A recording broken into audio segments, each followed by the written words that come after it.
plateforme Voilà est conçue pour offrir aux citoyens de Lac-Beauport un accès facile à leur information. Elle permet aussi de réunir toutes les informations pertinentes dans votre dossier citoyen personnalisé. De plus, vous recevrez par courriel les communiqués sur les sujets qui vous intéressent et vous aurez préalablement choisi. Vous désirez vous inscrire à une activité de loisir, connaître les événements à venir, être avisé en temps réel d'une procédure liée à une mesure d'urgence ou encore recevoir des informations pertinentes comme les entraves routières, les fermetures de piscines ou de patinoires ou un rappel de votre paiement de taxes? Inscrivez-vous à Voilà, le moyen de communication privilégié de votre municipalité. Vous avez une adresse courriel personnelle? Inscrivez-vous dès maintenant. Rendez-vous sur le site web de la municipalité pour obtenir l'information sur la plateforme municipale. L'automne dernier, le projet des jardins collaboratifs de Sainte-Brigitte-de-Laval a commencé à prendre forme grâce à l'aménagement du terrain au parc Richelieu. L'idée première derrière ce projet est de créer un esprit de collaboration entre les citoyens fréquentant le jardin. Ils espèrent créer un milieu propice aux échanges entre toutes personnes intéressées à participer. Ils en sont maintenant à l'étape de rassembler les commanditaires. Vous êtes une entreprise de Sainte-Brigitte-de-Laval et vous souhaitez vous impliquer dans ce beau projet? C'est avec plaisir qu'ils afficheront les couleurs de votre entreprise sur le site web des Jardins collaboratifs. Vous pouvez les contacter par courriel au jardincollaboratifsbdl@commercial-hotmail.com. Toute personne ou famille qui en a besoin peut se présenter au sous-sol de l'Église aux dates de distribution alimentaire afin de recevoir ce service. Rendez-vous à la page 6 du Lavallois pour en apprendre davantage sur les jardins collaboratifs de Sainte-Brigitte-de-Laval. Lors de la séance du Conseil municipal du 13 mars dernier, le Conseil a adopté à l'unanimité le projet de résolution visant à proclamer le 13 mars comme la Journée nationale de la promotion de la santé mentale positive. Le 13 mars, l'occasion nous est donnée de faire ensemble un pas de plus pour mettre en lumière l'importance d'accroître et de maintenir le bien-être personnel et collectif, de soutenir la résilience et de prévenir l'émergence de problèmes sociaux et de santé mentale. Avec cette proclamation, la municipalité souhaite contribuer à favoriser et promouvoir la santé mentale au niveau collectif. La mesure de la santé mentale positive permet de se représenter l'état global de santé des individus en prenant en compte l'épanouissement psychosocial et la présence ou l'absence de troubles mentaux. Lisez l'article complet sur le site web de la ville de Stoneham pour en apprendre davantage à ce sujet. Le 8e rendez-vous gastronomique de la Fondation du Cégep Limoilou, tenu récemment au campus de Charlesbourg, a amassé pas moins de 102 490 $. Quelques 210 participants et participantes, dont le ministre responsable de la région de la Capitale-Nationale, Jonathan Julien, ont permis d'atteindre l'objectif fixé. La Fondation continuera donc à remettre des bourses d'études pour encourager la persévérance et reconnaître des personnes étudiantes, ainsi que pour apporter une aide de première nécessité à ceux et celles dont l'insécurité financière ajoute un fardeau supplémentaire à leur réussite. Visitez le www.metroquebec.com pour en savoir plus à ce sujet. Amateur de fantastique et de paysages grandioses, Hubert Lallier peint. Il nous convie à nous projeter dans son univers à la bibliothèque L'Écrin de Lac-Beauport.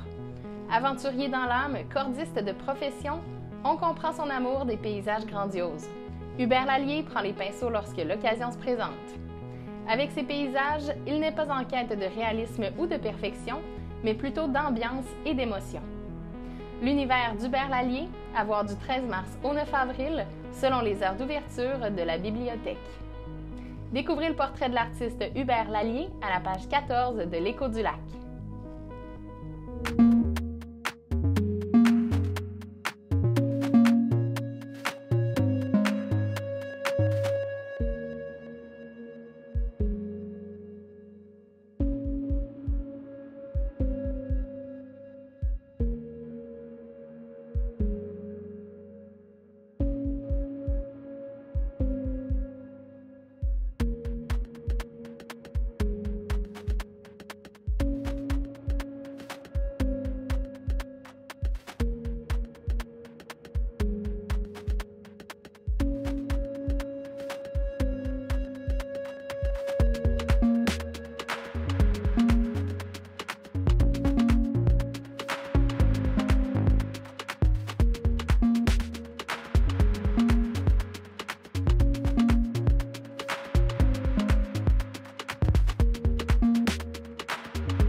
finalistes de la 4e édition du gala Reconnaissance Les Étoiles de la Jacques-Cartier sont maintenant connus.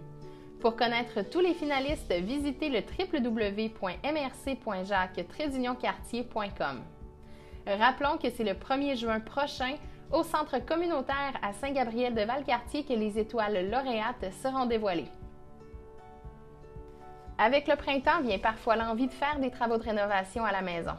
Si tel est le cas, il est important de porter attention à de petits détails qui peuvent éviter un déplacement inutile aux pompiers ou encore aux policiers en raison d'une alarme non fondée. Tout d'abord, assurez-vous de bien connaître votre système d'alarme et montrez son fonctionnement à tous les occupants de votre résidence. Faites installer ou positionner les détecteurs de fumée du système d'alarme loin des sources de fumée ou de vapeur d'eau. Par exemple, loin de la cuisine, d'une pièce avec foyer, de la salle de bain ou encore de l'atelier. Revoyez l'ajustement du niveau de sensibilité du détecteur de mouvement et optez pour un détecteur de fumée photoélectrique.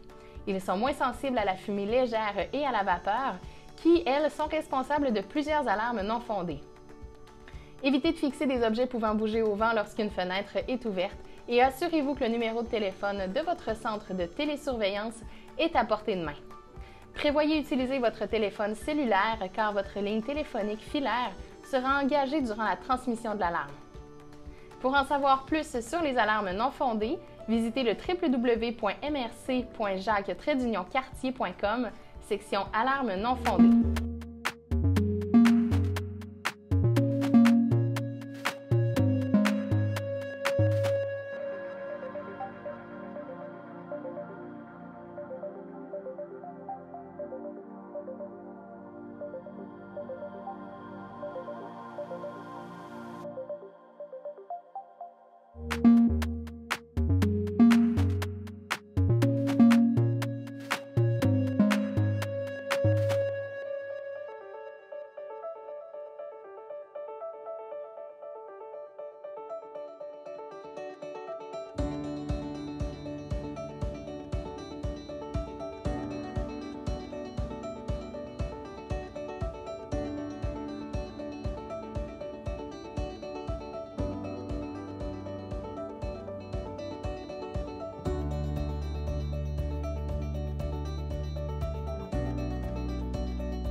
Pour la 10e édition de la Grande Journée des petits entrepreneurs, la Ville de Lac-de-L'Âge, en collaboration avec le manoir du Lac-de-L'Âge, vous offre un site pour permettre à vos enfants de devenir de petits entrepreneurs le temps d'une journée. Plus de détails suivront prochainement via la page Facebook de l'événement. Si vous avez envie d'inscrire vos enfants, simplement vous rendre au www.petitsentrepreneurs.ca. La Saint-Vincent-de-Paul contribue pour aider des familles de 2 adultes et 2 enfants dont le revenu familial annuel est inférieur à 50 000 $ et qui souhaitent inscrire leur enfant à des activités parascolaires. Depuis janvier 2023, la Saint-Vincent-de-Paul a un partenariat avec la ville de Sainte-Brigitte-de-Laval et cette association peut permettre de soutenir davantage de familles, que ce soit pour des activités parascolaires, culturelles ou sportives, et ce pour tous les membres de la famille. La Ville a mis sur pied le programme Accès Loisirs qui a pour but de rendre les loisirs sportifs, culturels et de plein air accessibles gratuitement aux personnes de tous âges ayant de faibles revenus. La période d'inscription du printemps se déroule du 8 au 29 mars 2023. Le marché public de Sainte-Catherine de la Jacques-Cartier, qui se déroulera du 9 juillet au 1er octobre, est à la recherche de producteurs pour la saison. Pour information ou inscription, contactez le service des loisirs par téléphone au 88 875 27 58, poste 338 ou par courriel à loisirs au pluriel à commercial-ville-scjc.com.